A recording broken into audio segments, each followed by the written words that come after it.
Okay, so next session, our new session, we're going to start talking about cross VNet connectivity in Azure. In this session, we're going to talk about how we're going to enable VNet peering between different VNets and how we're going to communicate in resources in different VNets. In this diagram, in my diagram, I just created a diagram. I got a VNet A in region 1, and then I got a VNet B in region 1 as well, and then VNet C in another region, region 2.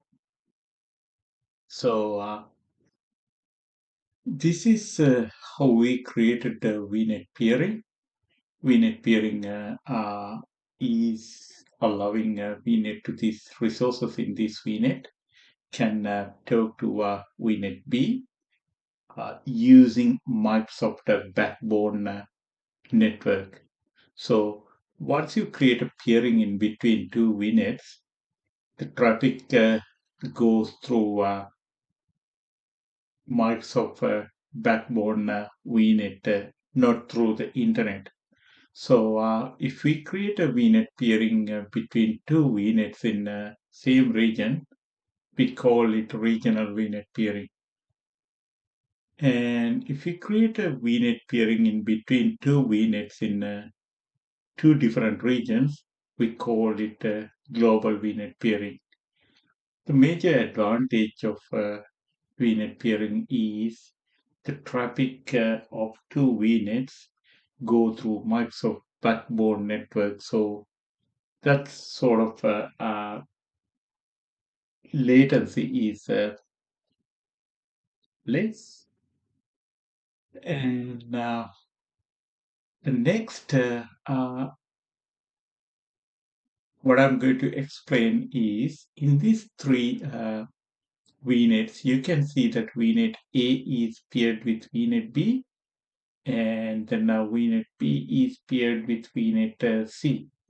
You might be thinking if A is talking to B and B is talking to C, will A going to talk to C with this one?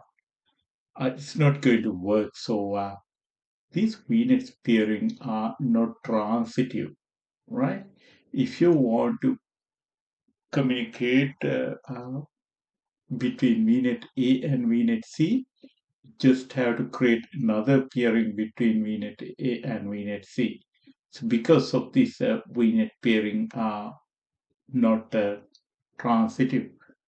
So in this cross VNet connections, first thing we're going to talk about VNet pairing without using anything like NVA, communicate in between A and C, or we're not going to use the first video, we're not going to use anything like a VPN gateway to bridge between VNet A and VNet C, right? So only thing we're going to discuss in this first video, we're going to look into how we going to do it VNet peering in between these three VNets, right? Um, in here, I have created a few resources, right? So I've created three virtual networks, right? You can see VNet A, VNet B, and VNet C. So VNet A and VNet B are in the same region, East US, and VNet C is in a West Europe in a different region. So if you click on this VNet A, right? So you can see got a subnet Azure Bastion subnet. I got a Bastion because I have created some subnets and virtual machines. but I haven't created any public IP address associated with them. So have to logging into Azure Bastion and then logging into other machines through that, right?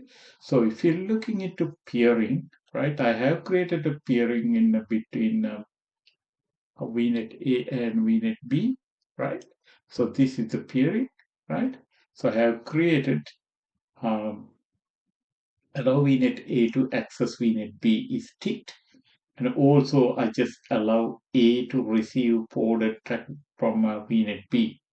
Just like if, let's say you got a on-premises is connected to Vnet A, and it on-premises PC is sending a traffic to a resource in Vnet B, so we can create the receive forwarded traffic from Vnet B. It only allow, but it doesn't mean it's transitive. It's not going to work backwards, like coming back and communicate like two-way communication, right? Okay, so that one is a A. If you go to VNet B, right?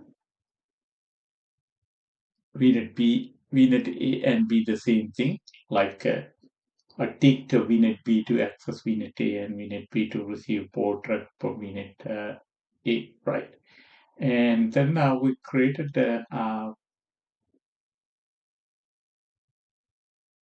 second one. I was created the in between VNet B and C, and same thing, allow VNet B to access VNet C and allow VNet B to receive forwarded traffic from VNet C.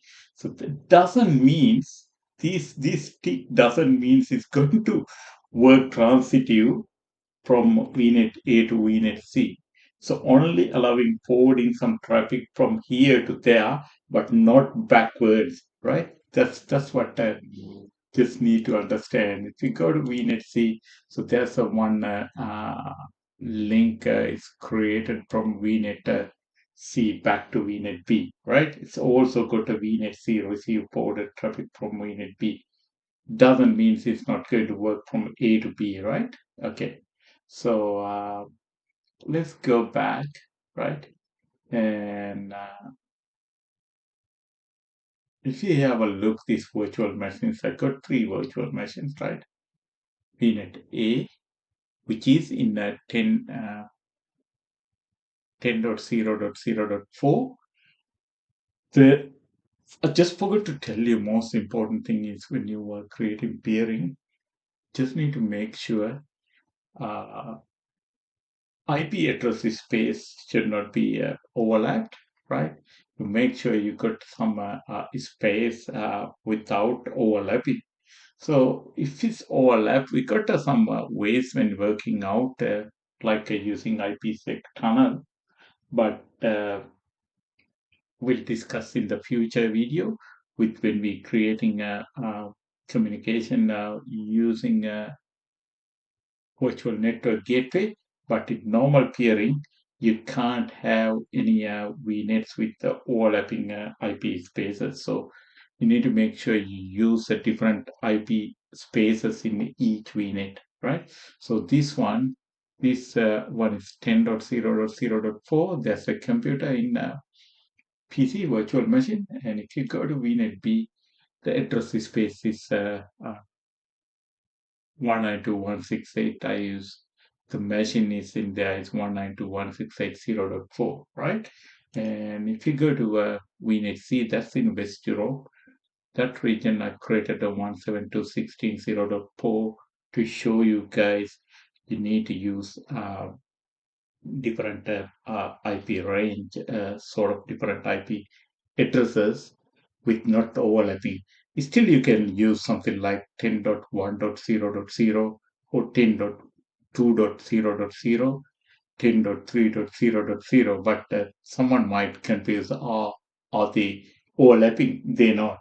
So that's why I use totally different IP ranges to make sure I understand that, right? Okay, so let's go into Bastion and see whether we can looking into the computer. So in a bastion, I'm in a bastion, and then in the bastion you got sessions. There's no any sessions, right? This is the bastion. Okay, so let's see. You go to VMA, right? I'm going to connect using our bastion, right? Okay, so use Azure, use, so I'm going to connect.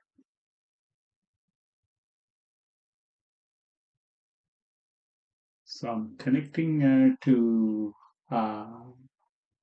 VM A, that is in our community. All right, so this is okay. So I'm in. If I check, I config.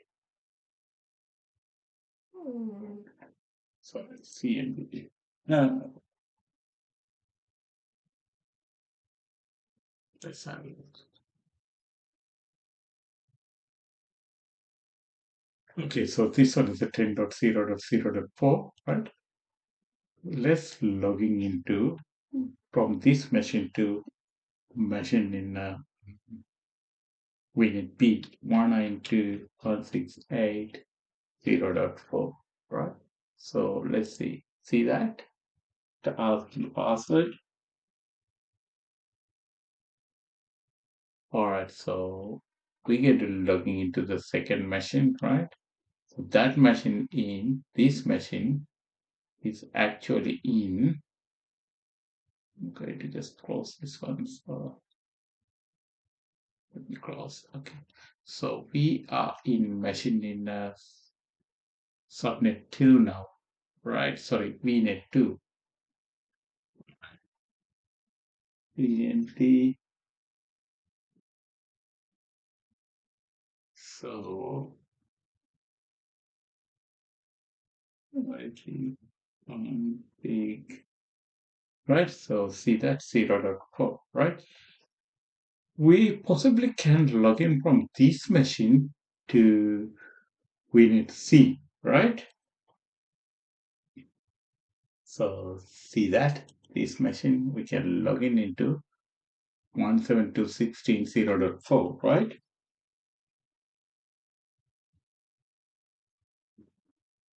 So we log in from VNet, a machine in a VNet B to VNet C. So we are in that machine. See that? Right. Now, only thing we need to understand, these are not transitive. If you try to log in directly from this machine to the other machine, we don't we won't be able to log in, right?